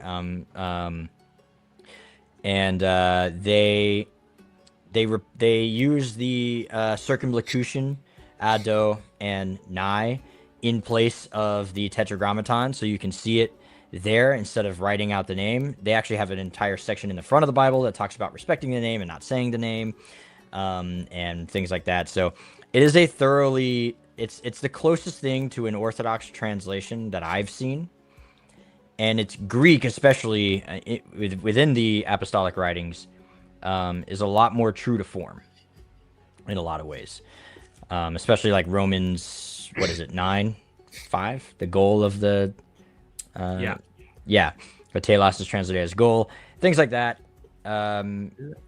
Does it lean more functional or formal or kind of balance? It's pretty balanced, I'd say. I think it sits right up there with the HCSB in trying to be as balanced as possible. There are times where, like in the Psalms, it's as literal as possible. Yeah. Or not the Psalms. In the Proverbs, it's more literal. And in the Psalms, it waxes more poetic to give you that sort of poetry feel. Romans 10:4 was that. Romans 10:4, excuse me. I was thinking 9:5 because that's Trinitarianism. And that's that above all, God blessed, yeah. The doxology. But I'd say it sits really balanced, and there are times where, and they tell you again on their website, you can see where they made translational decisions that veer away from a traditional translation or interpretation. So it's just a good, like, they're very honest. In their introduction, the crazy part about this introduction is this entire paragraph from the tip of my first finger all the way down is just the list of the doctors and MDivs and everybody who worked on the translation. It literally just the whole list. By somebody named Bradley. Good name. Awesome. Can't have him on Brad Rants because he is also Brad. Right. So you can't say you are not. Time-space continuum stuff. But the Revised English Version is supposed to be Unitarian. It only has the New Testament. So one reason it might only have the New Testament is because the Stone edition of the Tanakh exists. And so there are multiple Unitarian Old Testament translations because Judaism exists. So the New Testament is really all you would have to modify for a Unitarian translation to exist. But here's another interesting question. Why is everyone so pro NET? Short answer, no clue. It's public domain. Yeah, and we deal with that, right? We deal with that because we write books. So because we don't want to necessarily pay for the copyrights for the translations that we would prefer to be using, because that can get quite expensive. If you use over a certain verse amount, like there's a percentage that you have to be under to still use it for free. Mhm.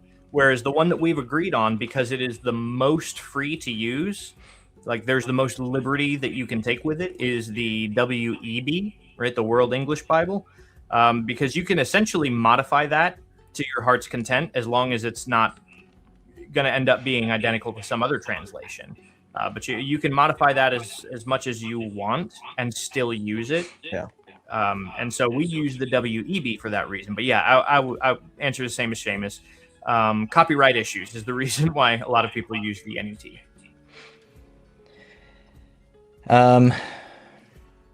Yeah. Why is everyone pro net? Agreed. Still, it's not good. And one of my favorite, I've not my favorites. There's a translation I've recently heard about called the Legacy Standard Edition. Oh yeah, that's just in my understanding of it at least, is it's just a repackaging of the ESV with MacArthur's stamp on it. Okay. I've only heard about it. Someone said something like it might be Unitarian, and I haven't looked into it enough to see if it is, but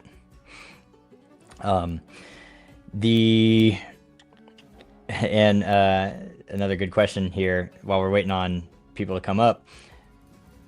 The NRSV is a more authentic version. So the NRSV is considered to be the most scholarly translation. It's the most scrutinized and heavily cross-referenced scholarly tradition or translation that has been developed. Not necessarily that it's the more authentic version. And the English language changes. Certain definitions of certain words don't carry as time goes on, and that's why translations always have to update to retain the meaning of certain phrases. But the NRSV is one of the most trusted by scholars because it's the most scrutinized by scholars, more or less. That's kind of all of the source material that it uses. The NRSV claims to, and I think it does, use all of the oldest available data from any of the oldest available manuscripts. Any textual variants are accounted for in the NRSV. Again, still a Trinitarian translation, as far as I'm aware. But it's a good one to have on hand, and a lot of scholars prefer it because how scrutinized it already is. So, interesting thing about that, because it's the new Revised Standard Version. Yeah. So it's the new version of the RSV. And Seamus, you'll remember this. Jeremy, you might remember this. There was a documentary being produced a little while back that was heavily promoted on TikTok. Like, it was everywhere on TikTok. Called 1946, The Mistranslation That Shifted Culture. The entire premise of the documentary was that the Bible wasn't considered as promoting traditional marriage to the exclusion of the LGBTQ plus rendering of things. That it wasn't thought to do that until 1946 with the RSV. and several of us challenged the production crew of this documentary, and we all swore that we would do a review of it as soon as it dropped. And when they actually dropped it, when they actually like produced it and released it, there was no advertising. There was no advertising that it was being released, and it was only ever behind a pay. It's still only behind a paywall. You have to pay some subscription to somebody to see this documentary. So nobody's really done a review of it yet because none of us are going to pay them money. Yeah. Good question though. So I say we give away a book as we're killing on time here. So we're going to give away The Letter Writer, and drum roll. The winner is J. Remy, I think is how you J. Remy. J. Remy. Again, I'll reach out to you on email. A lot of people don't put their real names up here for privacy reasons. Totally get that, or they only put part of their name up here. So J. Remy, if you're listening, if you're out there, you have won a copy of The Letter Writer by Tim Hegg, one of my personal favorite books. And so congratulations to you. You'll be hearing from me in an email. Hopefully we just get a valid shipping address from you and send it your way. I have the book actually sitting over here, just off camera, ready to go. Okay, and yeah, I see people talking in the chat. I use both ArtScroll and Corinne for comparison. I have them both up here side by side, the Corinne edition and then all the ArtScroll stuff. Of course, you see. I love the Corinne font of the Hebrew, particularly. I go to a Chabad usually, and I bring my own Corinne Siddur because I prefer to read the Hebrew from the Corinne than I do from the Chabad Hebrew. Like I just don't like the font of the Cahote Publishing Company. So yeah. And yeah, NASB 95. That's a good one. The only downside with the NASB 95 is the literal word for word. You can lose a lot of meaning in that. So you just got to be careful, but it's a great reference tool to use for looking up individual words in the Greek and Hebrew. Whereas other Bibles that might be more balanced or even lean all the way on the informal translation side, you can't tell which word they're translating into that phrase, whereas the NASB comes with a Strong's Concordance and a cross-reference, so you can see how they came to that conclusion. So it's a great research tool. But sometimes literal word for word doesn't give you the full picture sometimes, so you just have to be a little bit more aware of what's going on, but otherwise a great resource. Yeah. Yep. Oh, another funny another thing that may be coming up. It's not set in stone yet. We're still ironing out details, and I don't know that the other interlocutor has agreed to it. I'll actually be having a debate, possibly. I might be having a debate on something we were talking about earlier with Aaron. There's a gentleman who is he's Orthodox. He's an Orthodox Christian who argues for the legitimacy of apostolic succession, and he uses the smicha system of Judaism as part of his defense for apostolic succession.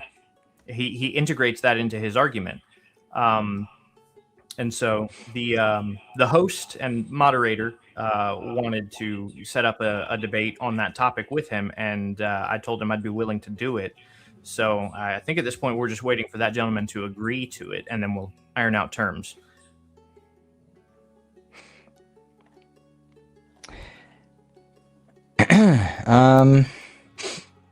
Okay, I've rolled for the next. There's actually no name. Hayes Clan. So I'm just gonna say. So anyway, let's give away a book because we answered a question. Not a lot of people wanted to call up. Hey, that's fine. But we But didn't do as much advertising this year, so we need to do better about that next year. yeah, and I think the more we do this, the more people will get used to it and want to come up. So maybe next year, more people will be requesting up, trying to get on to us and debate with us. Again, you guys can debate us if you want. You can come up here, disagree, challenge us on something, and make us look like fools if you want. By apostolic succession, he means the supremacy of the church clergy as religious authorities. But next book that we're giving away is the From Sabbath to Sabbath. And that winner is P.S. Hayes Clan, I think. Again, not everyone puts their real name up here, so P.S. Hayes Clan, if you're out there, congratulations, you won From Sabbath to Sabbath. I'm just writing it down now. So it's interesting. We actually have more viewers now than we have had so far on the stream. So let's reintroduce real quick. If you want to have a discussion with us or a debate, you can come up for 5 minutes and talk to us about something that you'd like to talk about pertaining to Scripture. Yeah, debate us, discuss with us, make a point you want to bring up, get up here and preach for 5 minutes if you want to. But the idea is to have a discussion with us, ask us any questions or debate with us if you'd like. And we're giving away some books in the process. I would love to see this happen. Yep. So would I. I'd pay for that. I'd pay for the course for that. Oh, and we're also, for those of you just joining, the QR code in the top left corner of your screen, that is the QR code to the fundraiser for the course that Rabbi Elijah Pinchas will be teaching from the Gospel of John, an introduction to Chassidus. So he'll be teaching the Gospel of John from a Hasidic Orthodox rabbinic perspective. And as people are talking about the Matthew commentary from, I'm not sure how you say his name. Zeus. I'm not sure how to say the name, honestly. I'm going to put it up here. Brings a blend of Hasidic and Kabbalah into that commentary. Doing the same general concept, but with the Gospel of John. And it will be likely an 8-week course. Not everything has been fully hashed out yet. Again, we haven't raised any money for it yet, but we're raising money to put that course together to make it a full collegiate level course, complete with instructors, textbooks, homework. Me and Brad will be general administrators for that course. Choose or choose? Because it could go either way, right? Like choose or choose. I think maybe choose. Choose. But yeah, I imagine it'll be very similar in that way. And Rabbi Elijah Pinchas is also working on. Choose. Okay. That's the southern version, right? Chewed him. But Rabbi Elijah Pinchas is also working on translating the Gospel of John for himself as part of some of the lesson material for the course that you will be assigned and will have access to. And this will be a highly produced thing, so we're raising money to get that off the ground and get it started. It'll be Alternate Media's first official educative course. Again, you'll even have one-on-one time with the rabbi himself and everything. Yeah, first kosher translation. So a lot going on, a lot in the works, but these things take a lot of time. It take a lot of effort, take a lot of production.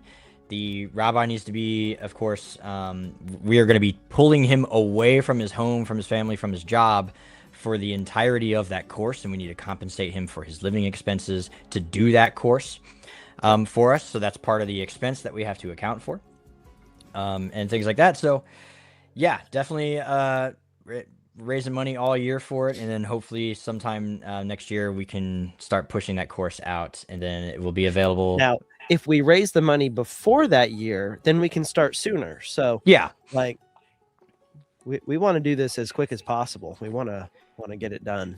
Right. But all these things, unfortunately, cost a lot of money. Yep. So that's just the way that it is. A lot of us will have to take time. Those 8 weeks, we'll probably have to, take time away from our jobs for those 8 weeks to administer this course properly. Yep. For you guys and develop the lesson material and everything like that. So, but we're not really necessarily worried about us, me, Brad, and Jeremy. We're more worried about making sure the rabbi is compensated properly for his time for being the primary instructor. Yeah, Kenya he ratzon.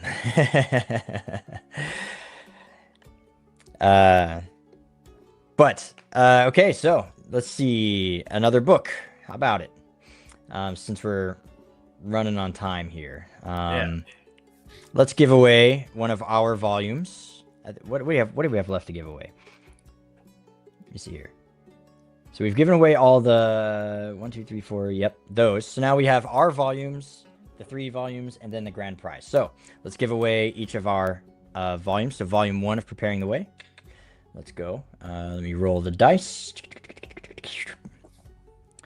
And let's see who that landed on. All right. So volume 1, a free volume 1 will be going to, congratulations, Rue Haddad. I think I'm saying that right. R-E-W Haddad. H-A-D-D-A-D. Congratulations, Rue Haddad. We will be reaching out to you shortly. You have just won volume 1 of Preparing the Way. Thank you once again for your support to the ministry. Really appreciate that. And to all of our supporters, by the way, for supporting this effort, this ministry. You make it all happen, and all of this is possible because of all of our supporters. All of your generous donations go to activities like this and to the course materials, keeping the website up and running. We have additional writers on staff now that we can compensate them for the essays that they write for us, some of the articles that you see. We had Josh up here earlier. He's one of our staff writers. And he writes good stuff. That man is a brilliant young man. He's got a long, bright future ahead of him. Oh, yes. Yep. Well, I actually have a question. I don't know if this will play into the giveaway or not, but I know we're trying to push through. So, what is your favorite whiskey, or like your baseline when you compare other whiskeys to say, this is good, this is something I'll have again? Like your kind of baseline, that's my goal. Does that make sense? Yeah, it makes sense. I'm a simple man. I like Bushmills. Well, that's like that's one of your go-tos, but like what he's asking is like, what's like the best one that you use as the comparison for others? Bushmills. I mean, it can be that. Like, I mean, mine. Like, I don't like not even Redbreast. I mean, rephrase. I love Redbreast, but it's problematic because it's sherry cask aged. So some authorities in Judaism will not allow that, and so because it's problematic, it's not my first go-to for that reason. Yeah. Angel's Envy Rye. Angel's Envy is a good one. Basil Hayden is another one that I compare a lot of bourbons to. Well, now hold on, we're forgetting like one of the best that we've had. Bourbon Rabbi. Bourbon Rabbi, yeah. I haven't had that one. Mine is usually a Elijah Craig. We would still love an official response, like sponsorship, Rabbi. Like, yes, Bourbon Rabbi, if you're listening, sponsor the show. We'll advertise you for free. We're already doing it, so right. This is such good stuff. In fact, we wouldn't even ask for money for the sponsorship. We would ask for a discount coupon for our listeners. Yes, that's all. So Bourbon Rabbi, if you want to sponsor the show by just offering a discount to our listeners, that we'd happily take that. So speaking of, we are currently sponsored. I'm drawing a blank. Yeah, Bib Lingo. Thank you. Do I have that somewhere up here? Code, I believe it's AM15. Will get you 15% off your Biblingo subscription as an alternate media partnership that they've done with us. Yeah, I thought I had a banner up here. I don't see it, so maybe I don't, which is fine. But yes, Biblingo. If you want to learn a Bib lingo, as in biblical lingo, it is a Bible language learning application / website. Think Duolingo, but specifically for biblical languages. The shortcomings of the other language apps is they don't teach the biblical languages. They teach Hebrew, but it's modern Hebrew. They teach Greek, but it's modern. Oh, what'd you do? I didn't do that. Why did you do that? It. I don't know. I was not. So weird. I'm looking for the actual thing. Yeah. Don't change the streams, but it's under one of the banners. But or just make a new banner. But Biblingo, they specifically teach the biblical Hebrew. Don't tell me not to touch things.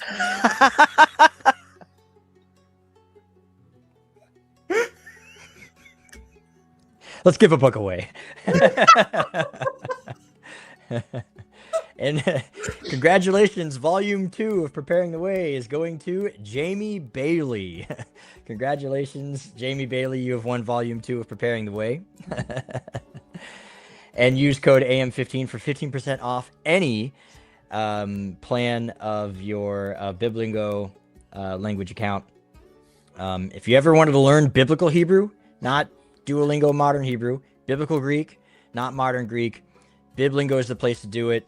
Those guys are really good. Yep. The app's really good. Actually, I use it myself. I've been using it a lot here lately to brush up on my Hebrew skills, keep everything current.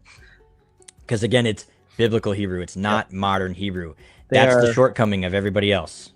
They are also developing Aramaic and Latin, and I believe also Syriac. Does that sound right? Yeah, they're working. Yeah, the Aramaic. I can't wait for the Aramaic one. That's where I really need help. And they have a homeschooling option. Yep. You're welcome. 15% off AM15. Use code AM15 on your checkout when you go to purchase your plan, any plan. And thank you once again to Biblingo for sponsoring the show. Really appreciate you guys. Shout out to Kevin. Let's roll the dice. Get one more volume let go, and then we can do our final grand prize giveaway. So here you go. Volume 3 is going to Jason. That's what the name says. Jason, congratulations. You have won Volume 3 of Preparing the Way. When it publishes, you will get the first official copy of Preparing the Way Volume 3. And thanks again for the support. It's Poke Nerd, I believe, is part of your Gmail email address. I won't give out the whole thing, but Poke Nerd is part of it. So Jason Poke Nerd, I imagine.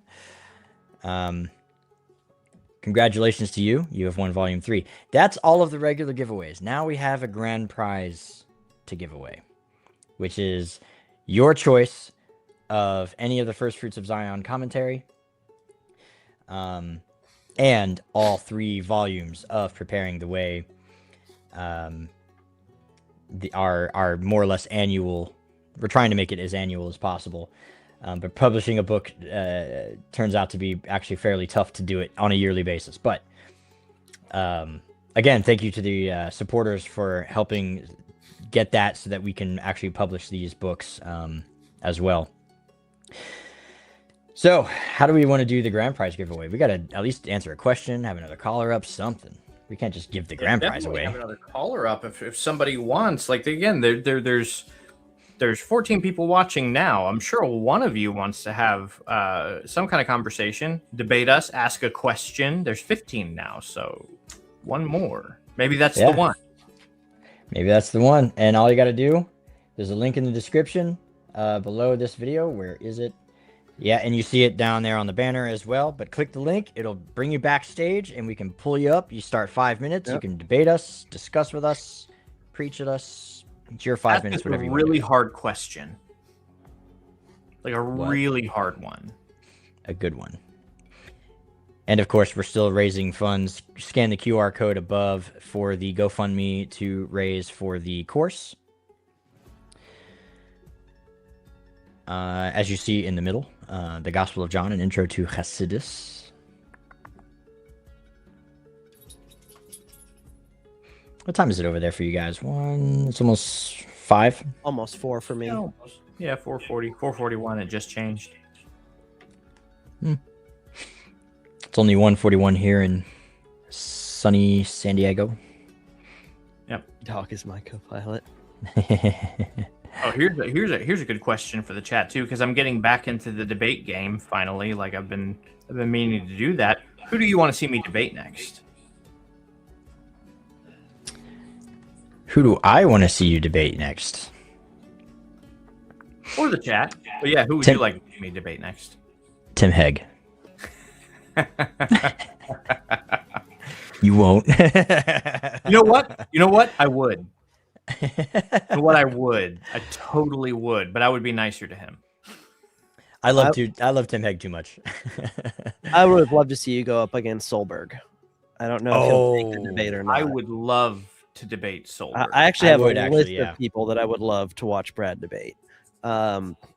This one, I don't know how we would set this up because he tends to want to be on his home turf where he can wax eloquent off topic and ad hominem and get amen for it and all that, but would be he's the Christian nationalist. Which one? Greg Locke. Oh, I would love to debate him too. I've actually Greg Locke and Steven Anderson in particular, I have attempted to pick fights with. Yeah. And one I've come up with more recently that I think would be fun would be John Diffenderfer, and he's not as popular, but he's a messianic leader here in Middle Tennessee. I love his stuff normally, but he has seemed to lean a little more Christian than messianic in some of his stuff recently. But he runs one of the very few non-Hebrew roots congregations in Middle Tennessee. He's got that going for him. That would be a I think you and him on the Trinity would be an interesting one, because he actually does, on his atheist stuff, he does decent apologetics. So I'd be curious to watch you guys debate that topic. I want to see a debate between two rabbis on the legitimacy of the claim of Mashiach ben Yosef for Yeshua. Ooh. That's what I want to see happen. I want to basically see. I want to see something like Rabbi Ariel Cohen or Elijah Pinchas debate somebody who's like, who's the guy who's always on TikTok? He's an anti-missionary. Oh, Tovia Singer. Tovia Singer, yeah, someone like that. Just do it. Either that or Rabbi Gardenhouse. Yeah, or anyone who would just carry the negative position. But I want to. It's got to be two rabbis, because that's the level of intellect that I want from a debate. You know what? Yeah. I'm gonna pursue setting that up, because now that I know that Rabbi Pinchas is down, like that he wants to do it, and we already have like the ability to contact some of these other rabbis. I want to set that up. Yeah, I would love to see, and if not Tovia Singer, because again, he's kind of too popular, so I get that he may not want to anyway. Right, we're nobody's, in his purview. But if we can set up some other rabbi at all, although he had a debate with Solberg. Well, Solberg's getting big. Yeah. Right, but when he had his debate with Solberg's YouTube channel was only like negligibly larger than ours, like within 1,000 followers. But I mean this with so much respect. Maybe I don't mean this with any respect at all. I don't know. But Solberg is such low-hanging fruit. Right, but that's my point. Is Tovia was willing to debate him when to Tovia he was essentially a nobody. Right, but also if you know anything about Dr. Solberg, you know that he has zero ability to make a strong argument. Like, you know what I mean? Like you're like, it's if I were a big famous rabbi and I was going to pick any Christian to debate with, it would be someone like that who has the doctor's degree but can't string together a coherent argument. I'd be like, oh yeah, he's easily. I would accept that. Did you watch the debate with brother Matthew Jansen? Who? Matthew Jansen? No, yeah, but who is he debating with? Solberg. Oh no, I haven't seen that yet. So there was the whole. He and Matthew. I watched the opening statements. I haven't got through it yet. Matthew had reached out to him, and Solberg wasn't doing debates anymore because he said, honestly, I just get too hyped up in them. Like he's like, I don't like. He straight up said, I don't have the temperament control needed to have a fruitful conversation in a debate format. But he said I actually looked into this guy. He's very meek. I love him. Like love his style.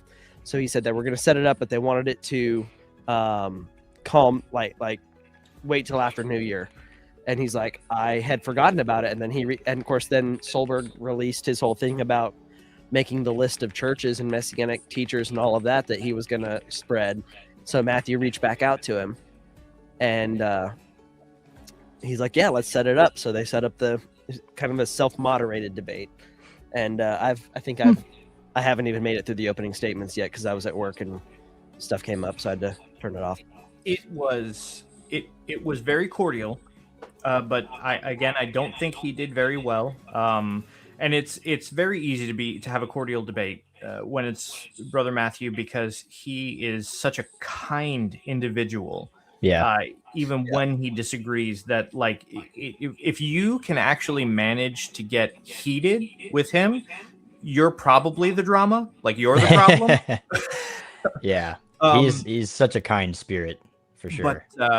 But like the other debates that Solberg has been involved in, he did not do very well at all.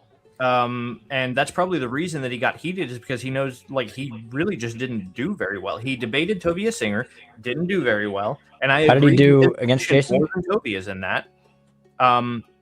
And he debated David Wilbur, right, from 119 Ministries and I need to watch that. Publishing. And Wilbur folded him. I mean, it was bad. And you know, Matthew also did. I knew that so just my general synopsis of the debate, I knew the way that it was going to go immediately when watching the opening statements, because if you watch Solberg's opening statement, Brother Matthew is taking notes, right? He's writing out what he's going to respond to and whatnot. When Matthew is giving his opening statement, Solberg took 0 notes. And what that tells me right out the gate is he has no intention of engaging Matthew's argument. And he really didn't for most of the debate. Disappointing. Well, let me just write down grand prize under this gentleman's profile here, because he is the winner. I've rolled for it, but now do we have any last any questions? Anyone want to come in before we do the giveaway, because we got to make it worth it, right? Last call, everyone. Last call. Do you want to know who won the grand prize? Get it out. If you want to know who won the grand prize, you got to at least answer, at least ask a good question in the chat or something, you know. But definitely come up. Dun, dun, dun, dun, dun, dun, dun, dun. Rabbi Singer only debates Christians and not anyone who actually knows the Jewish sources. Fair.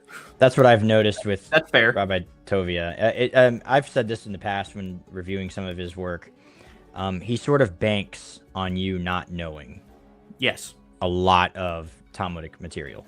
We did a review of one of his videos essentially explaining that like, you know, he relies on people not knowing what the Talmud says. Right. Yeah.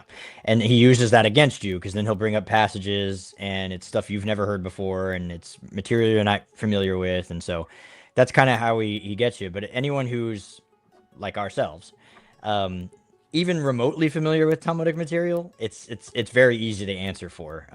And so he very much plays on the ignorance of the crowd, which, to be fair, is super easy to do on Christians generally, because Christians never have even really heard of Talmud, Mishnah, Midrash. These are things they've never ever heard before. And the ones who 9 times out of 10 know it because some anti-Semite said blah blah blah blah blah. Yeah, like 99% of Christians have never heard it. So, all right. Oh, we have a question. Question? Tea with Kara. Yeah, tea with Kara. Hey, yeah, I haven't seen them key up in the chat in like forever. How y'all doing? I mean, we haven't been in a live chat for a while, so there's that. But what's the question? Give me the question. Good question.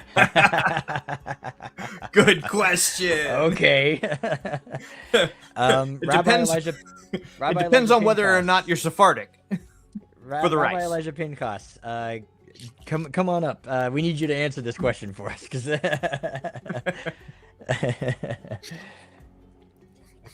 Oh wow, Mazel Tov.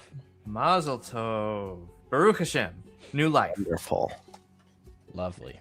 But rice noodles, man, that is what a question. Now when it comes, so here's the thing with the rice. Like, I know This was rice itself, if you're Sephardic, is okay. Yes, but this was explained to me by a Sephardi, my chavrusa. And basically he said, here's the thing with the rice though. Yes, it's allowed. However, you can't just go buy a bag of rice and call it good for Passover. You have to open the bag prior to Passover and count every grain of rice and inspect it before Passover.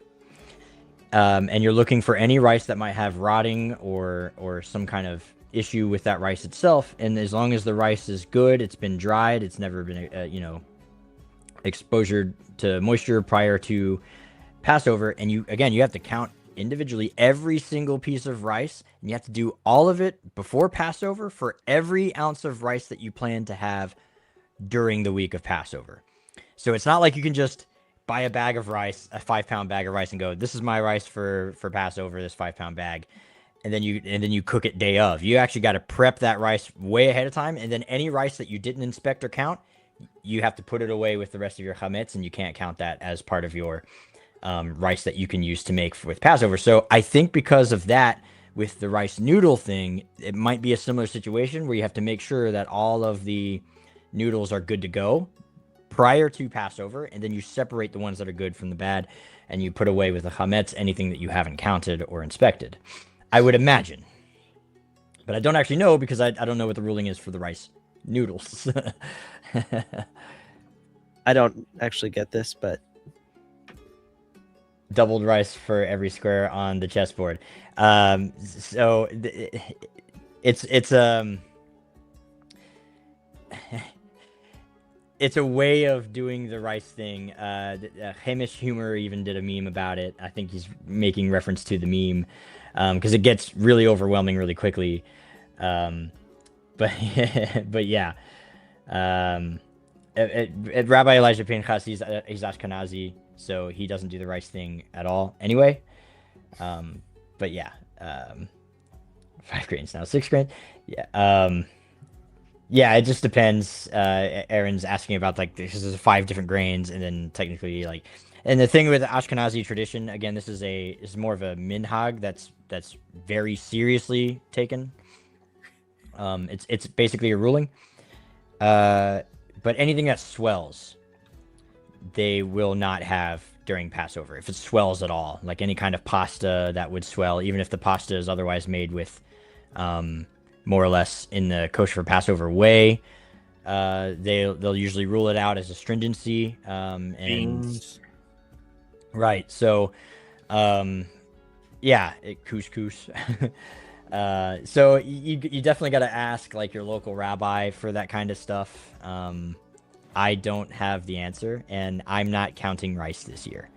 I just don't feel like doing it. So we're not going to do the rice thing this year. Plus, I go to a Chabad house, and they don't do rice at Chabad. That's Ashkenazi tradition, so we're going to honor that.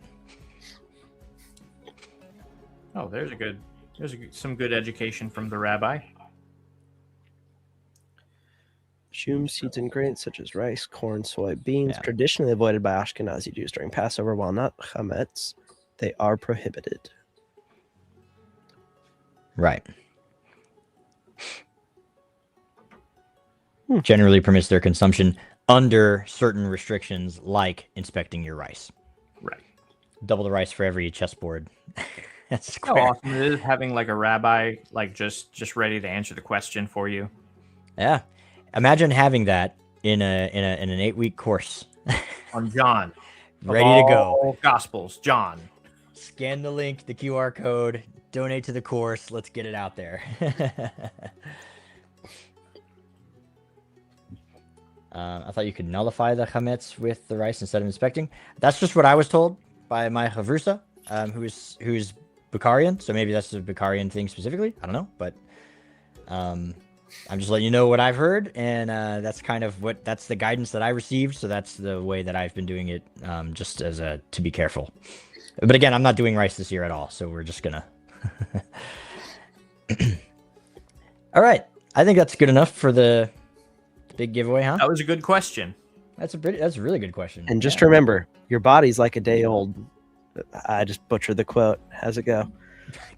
Your body's like day old rice. If it ain't warmed up properly, something real bad could happen. Okay. Weird. Ted Lasso. All right. Cool. Do we have? Is there a drum roll sound on here? There is. Can you hear that? I can. That was nice. That was nice. So, drum roll, please. And the winner of the grand prize is Jarius Landrum. Congratulations, Jarius Landrum. We got some applause. Congratulations, Jarius Landrum, for your grand prize giveaway. I will reach out to you in an email. You can pick whichever of the 6-volume set of the Torah clubs. I have the whole set here behind me. So you can pick any one of these 6-volume sets that you would like to receive, and you will also be getting all 3 volumes of Preparing the Way when Volume 3 is published, which should be Bli Neder, God willing, very soon here. Again, just a couple more things to kind of dial in, and we're all set. But yeah, I think that's basically it for the night. There's one more order of business, Brad, I think, if you still want to do that. If not, let's do it. Oh, okay, we're doing this. All right. Hold on. Let me cue something up here for you, just so that we have it. So we're good to go. Are you ready? Ready. Let's go. Very ignorant pastor's section of hell. There will be film. Not a bad synopsis. All right. So the reason that we have stressed John in particular as the course for our rabbi here to teach on, like we said, probably an 8-week course, is because John, for whatever reason that I'm not really sure, well, I know why, it's just not a good reason. John is the gospel that every Christian is told to read immediately after they get saved, right? They come to faith in Messiah. They give their life to Jesus, right? Quote unquote, using those words, using churchianity there. And the first book that they're told to read out of the Bible is the Gospel of John, arguably the worst of the Gospels to tell a Christian to read, because it is the most mystical, right? It is the most difficult to understand if you're not working from a Jewish frame of mind. Really, you should probably start with Mark if you're going to start with the Gospels, but why not just start with Genesis? Right? Why not start at the beginning of the book, like every other book in the world is begun with? Like, nobody picked up Harry Potter and started reading The Half-Blood Prince first, or The Order of the Phoenix. Definitely not Order of the Phoenix. For Harry Potter fans, you'll understand why. But nobody begins with a book that is highly dependent on contextual understanding, that also takes place way late in the story. Everybody begins with the first book, right? So why wouldn't we do the same with the Bible? Why wouldn't you do that with Genesis? John is not a good book to start with. Actually, John is probably a book that I would say probably shouldn't even be approached until you have gotten to that point, right? Read through Genesis, read through the entirety of the Tanakh, read Matthew, Mark, and Luke, and then John. Like, John is last for a reason. And that's because it is easily one of the most simple books to misunderstand. It's easy to misunderstand what John is saying for numbers of reasons, from his indiscriminate use of the word Jew in a way that doesn't really flesh out who he's talking about, and his use of the word Pharisee in numerous contexts where Pharisees are acting rather unpharisaic. They're actually acting more like Sadducees. The author of John doesn't seem to even be aware that Sadducees existed because he never mentions them. So it's very possible, very likely, that when he mentions the Pharisees, many times he's actually talking about Sadducees. But the author actually doesn't know that. He only is aware of the Pharisees, which suggests John was written well after the destruction of the temple, when the Sadducees were gone and the Pharisees were all that existed. So that's one reason why we are putting this course together, why we're doing this fundraiser right now, specifically so that we can have a commentary on John, a course study on John that goes through all of the Jewish framework that it was written with the intention of expressing. So that is my rant for the day. Don't start with John. Don't even start with the Gospels. Start with Genesis. All right, and we should end on a traditional. So, everyone, thanks again for coming out. We really appreciate it. Congratulations to all the winners. And, sir? L'chaim. L'chaim.